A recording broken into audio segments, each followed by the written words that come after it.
Hello everyone, welcome to the series of Economics in 4 minutes. This is Professor Atman from Crack Economics and Statistics. In this video, I am going to discuss the idea of budget constraint or price line.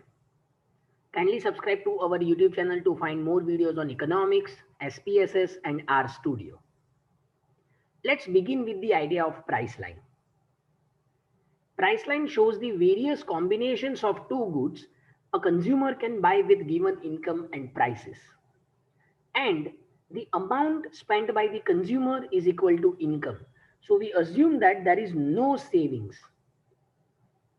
Suppose we have two commodities, Coke and chocolate. So here we assume that consumer spends his entire income on Coke and chocolate. Let's take this example. Suppose price of Coke is $4, price of chocolate is $2, and total income that consumer has is $20. So this $20 is spent on Coke and chocolate. This is price line or budget constraint. It says that total income M is spent on Coke and chocolate. Here we have the various combinations of Coke and chocolate that a consumer can purchase. Let's take combination C. So combination C says that this consumer is purchasing 2 units of Coke. The price of Coke is $4 and therefore amount spent on Coke is $8. Now remaining $12 is spent on chocolate. Price of chocolate is 2, so therefore from remaining $12 this consumer can purchase 6 units of chocolate. So $12 is spent on chocolate. So this is how you can explain other combinations A, B, C, D, E, F. Here we have the price line, which is a straight line and a downward sloping line. And you can see various combinations of Coke and chocolate that a consumer can buy with given income and price.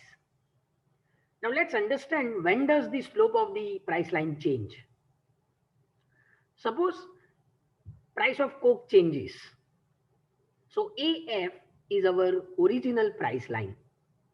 If price of Coke decreases, consumer can purchase more units of Coke and therefore we have new price line AG.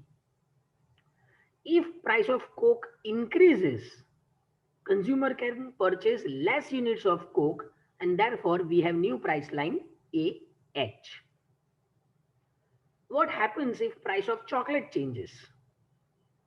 AF is our original price line.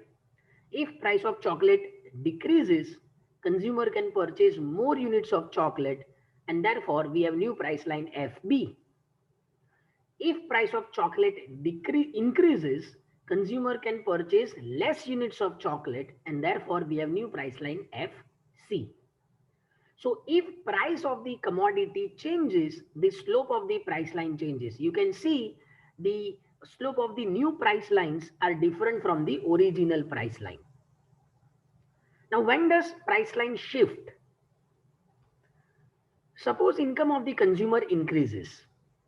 So AF is our original price line, and with rise in the income, this consumer can purchase more units of both commodities, Coke and chocolate. So entire price line shifts to the upward, shifts to the right. That shows that consumer can purchase more units of Coke and chocolate. If income of the consumer decreases, consumer can purchase less units of both the commodities and therefore we have downward shifting. You can see the new price line is left to the original price line. So here the slope remains constant. These two price lines are parallel to each other. So when income of the consumer changes, we have the shift in the price line, and when we have the change in the price of the commodities, the slope of the price line changes. If you find this video useful, kindly like, share and subscribe to our YouTube channel Crack Economics and Statistics. Thank you.